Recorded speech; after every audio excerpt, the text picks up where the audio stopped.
అగమ్య గోచరమైన దారులు ఎదురైనా, అలసట పైబడిన అంధకారమే దారి మోసిన, యేసయ్యా నీవు నా తోడున్నావు, యేసయ్యా నన్ను నడిపిస్తావు. ఈ పాటలో ఉన్న అర్థాన్ని ధ్యానించండి.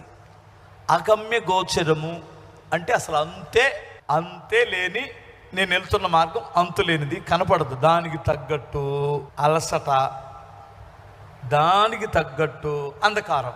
మనం వెలుగులో 2-3 కిలోమీటర్లు తేలిగ్గా నడవగలం. చీకట్లో ఒక పర్లంగు దూరం కూడా నిలవలే. గమనించారా? చీకట్లో ఎప్పుడైనా నడిచారా? నడక సాగిద్దా? అగమ్య గోచరమైన దారులు ఎదురైనా, అలసట పైబడిన అంధకారమే దారి మోసిన, యేసయ్యా నీవు నడిపిస్తావు, నా యేసయ్యా నన్ను నడిపిస్తావు.